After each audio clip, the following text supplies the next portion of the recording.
जय श्री राधा रानी सरकार की। जय श्री कृष्ण भगवान की। जय श्रीमद् भागवत महापुराण की। जय सद्गुरुदेव श्री बंसी वाले महाराज की। श्रीमद् भागवत महापुराण के 10वें स्कंद के 86वें और 87वें अध्याय की कथा आज हम आपको सुनाने जा रहे हैं। इन अध्यायों के नाम है सुभद्रा हरण की कथा तथा श्री हरि स्तुति।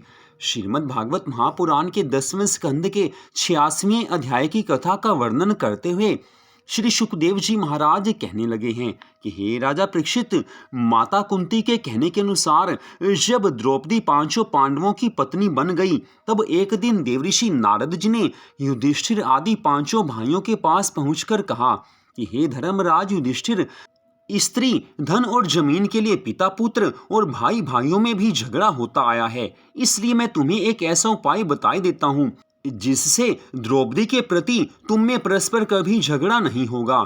देवऋषि नारद जी के इन वचनों को सुनकर धर्मराज युधिष्ठिर कहने लगे हैं कि हे मुनिवर, वह कौन सा उपाय है, बताने की कृपा कीजिए। तब देवऋषि नारद जी कहने लगे कि हे युधिष्ठिर, सुनो, तुम 5 भाई हो, सो एक एक वर्ष तक तुम द्रौपदी को अपनी अपनी बारी से सेवा का अवसर दिया करो। यदि कभी एक भाई की पारी में दूसरा भाई द्रौपदी के महल में चला जाए तो उसे 12 वर्ष तक वन में वास करना होगा। देवऋषि नारद जी की ये राय सबने स्वीकार की है। तब द्रौपदी एक भाई के पास 1 वर्ष तक रहने लगी। लेकिन एक दिन संयोगवश ऐसा हुआ कि अर्धरात्रि के समय द्रौपदी राजा युधिष्ठिर के भवन में थी। उस दिन अर्जुन का गांडीव धनुष उसी भवन में रखा रह गया। उसी समय एक ब्राह्मण ने अर्जुन के पास आकर कहा कि मेरी गऊ को एक चोर लिए जा रहा है, अतः आप कृपा करके उससे शीघ्र छुड़ा दीजिए। यह सुनकर अर्जुन ने सोचा कि यदि मैं युधिष्ठिर के भवन में धनुष बाण लेने जाता हूँ तो मुझे 12 वर्ष का वनवास भोगना पड़ेगा, और नहीं जाता हूँ तो ब्राह्मण की गऊ ना छुड़ाने के कारण मेरा क्षत्रिय धर्म नष्ट हो जाएगा। परंतु अब उचित यही है कि अपने धर्म की रक्षा करनी चाहिए। यह निश्चय करके अर्जुन युधिष्ठिर के भवन में घुस गए और वहां से धनुष बाण लाकर ब्राह्मण की गऊ को चोर से छुड़ा लाए। इस प्रतिज्ञा का उल्लंघन करने के कारण दूसरे दिन सुबह होते ही वे सन्यासी का वेश रखकर वन में चले गए। कुछ दिनों बाद जब वे तीर्थाटन करते हुए द्वारिकापुरी पहुंचे तो उन्होंने ये सुना कि श्री कृष्ण जी की बहन सुभद्रा विवाह के योग्य हो गई है। उस समय अर्जुन को ऐसा समाचार मिला कि भगवान श्री कृष्ण जी सुभद्रा का विवाह मेरे साथ करना चाहते हैं, परंतु बलराम जी का विचार दुर्योधन के साथ करने का है, इसलिए वह मुझे मिल जाए तो अधिक अच्छा है। ऐसा विचार कर अर्जुन ने एक सन्यासी के वेश में राजभवन के पास ही अपना आसन जमा लिया। तदुपरांत एक दिन बलराम जी ने उसे भोजन करने के निमित्त राजभवन में बुलवाया। उस समय जब सुभद्रा ने अर्जुन को देखा तो मन से उसे पति बनाने की इच्छा से देवी देवताओं को मनाने लगी। उस समय अर्जुन भी सुभद्रा को देखकर मुग्ध हो गया। भगवान श्री कृष्ण जी ने जब दोनों के मन का भाव जाना तो उन्हें अत्यंत प्रसन्नता हुई है। एक दिन वे कथा सुनने के बहाने अर्जुन के पास आए। उस समय अर्जुन ने उन्हें बड़े सम्मान पूर्वक अपने निकट बैठाकर कहा कि हे भगवान, मेरी इच्छा सुभद्रा से विवाह करने की है, परंतु कहते हुए संकोच होता है। इसलिए जैसे अब तक आपने मेरी सभी इच्छाएं पूर्ण की हैं, वैसे ही इस इच्छा को भी पूर्ण करने की कृपा कीजिए। यह सुनकर श्री द्वारिकानाथ भगवान श्री कृष्ण जी ने कहा कि हे पांडु नंदन, कुछ समय तक तुम यहीं निवास करो। शिवरात्रि के दिन द्वारिकावासी रैयत पर्वत पर भगवान शिव की पूजा करने जाएंगे। उस समय सुभद्रा भी उनके साथ जाएगी। तब तुम भी मेरे रथ में बैठकर वहां पहुंच जाना, और जैसे ही अवसर मिले वैसे ही सुभद्रा को उठाकर रथ में बैठा लेना और सीधे हस्तिनापुर चले जाना। यदि उस समय कोई तुम्हारा सामना करे तो तुम निर्भय होकर उससे युद्ध करते हुए मेरा तनिक भी संकोच मत करना, कुछ भी भय मत करना। यह सुनकर अर्जुन भगवान के कथनानुसार वहीं ठहरा रहा, और जब शिवरात्रि के दिन सब द्वारिकावासी रैयत पर्वत पर गए तो सन्यासी वेशधारी अर्जुन भी भगवान श्री कृष्ण जी के रथ पर बैठकर वहां जा पहुंचा। वहां जब सुभद्रा पूजा करके सखियों के साथ लौट रही थी, उसी समय वह सुभद्रा को उठाकर अपने रथ पर बैठाकर हस्तिनापुर को चल दिया। जब बलराम जी ने यह समाचार सुना तो वे बहुत क्रोधित हुए हैं और यदुवंशियों को साथ लेकर अर्जुन का पीछा करने को तैयार हुए हैं।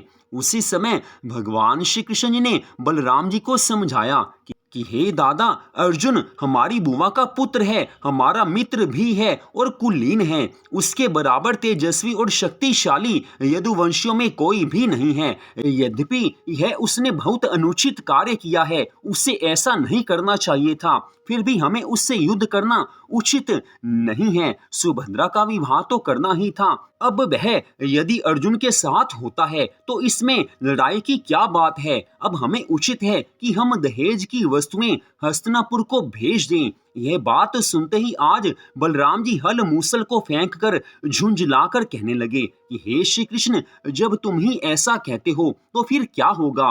अन्यथा उसकी क्या शक्ति थी जो वह सुभद्रा को हरण कर सकता? हे श्री कृष्ण, तुम्हारी इच्छा के बिना अर्जुन सुभद्रा हरण नहीं कर सकता था। यह कहकर आज बलराम जी ने बहुत सा द्रव्य, वस्त्र और आभूषण दहेज में हस्तिनापुर को भिजवा दिया है। तदुपरांत अर्जुन ने वहां सुभद्रा के साथ विधिवत विवाह करके आनंद मनाया है। हे राजा परीक्षित, जनकपुरी में एक बहुलाश्व नाम का राजा रहता था। उसी के नगर में एक श्रुति देव नाम का भगवान का भक्त ब्राह्मण रहता था। वह आठों प्रहर यही अभिलाषा किया करता था कि श्री नारायण भगवान यदि यहाँ पधार कर मुझे अपने दर्शन दें तो मैं कृतार्थ हो जाऊं। उस ब्राह्मण का ऐसा भक्ति भाव देखकर अंतर्यामी भगवान श्री कृष्ण जी देवऋषि नारद, वेद व्यास, वशिष्ठ, अगस्त्य, परशुराम, अत्रि, वासुदेव तथा देवल आदि ऋषियों के सहित जनकपुरी को चलने लगे। तो मार्ग में जो भी देश पड़ते थे वहां के राजा आगे बढ़कर उनको भेंट उपहार देते थे। जब राजा बहुलाश्व और श्रुतदेव ब्राह्मण ने श्री मुरली मनोहर के आगमन का समाचार सुना तो उन दोनों ने भी वैसे ही आगे आकर भगवान को दंडवत प्रणाम किया है, हाथ जोड़कर प्रार्थना की है कि हे प्रभु, हे भगवान, जिस प्रकार आपने कृपा करके हमें अपने दर्शन देकर कृतार्थ किया है, उसी प्रकार अब आप हमारे घर पधार कर उसे भी अपने चरणों की रज से पवित्र कीजिए, हम पर कृपा कीजिए।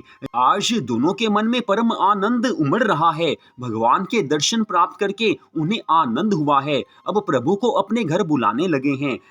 लेकिन उस समय भगवान श्री कृष्ण जी ने मन में सोचा कि यह राजा और ब्राह्मण दोनों ही मेरे परम भक्त हैं, कोई भी एक दूसरे से कम नहीं है और मैं इन दोनों के स्नेह के कारण ही यहाँ आया हूँ। अतः इस समय अब मैं इनमें से जिसके घर पहले जाता हूँ तो दूसरा अवश्य बुरा मानेगा। ऐसा विचार करके भगवान श्री कृष्ण जी ने रथ, सारथी और ऋषियों सहित अपने 2 स्वरूप बना लिए हैं और दोनों के घर एक साथ जा पहुँचे हैं। जब भगवान श्री कृष्ण जी राजा बहुलाश्व के घर पहुँचे तो उसने अर्घ्यपाद्य आदि से प्रभु और ऋषियों का विधि पूर्वक पूजन किया है। इसके बाद हाथ जोड़कर विनती करके कहा है कि हे भगवान, मेरी ऐसी इच्छा है कि आप कुछ समय तक यहीं रहकर मुझे आनंद प्रदान कीजिए। यह सुनकर श्री श्याम सुंदर भगवान श्री कृष्ण जी 21 दिन तक उसके घर रहे हैं। इसी प्रकार जब वे श्रुति देव ब्राह्मण के यहाँ पहुँचे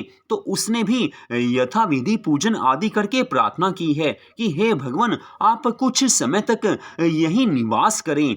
तत्पश्चात भगवान श्री कृष्ण जी 21 दिन तक उस ब्राह्मण के घर भी रहे हैं। तदुपरांत वे दोनों से विदा होकर द्वारिकापुरी को लौट आए हैं। भगवान अपने भक्तों का कैसा मान सम्मान करते हैं, कैसे अपने भक्तों पर कृपा करते हैं।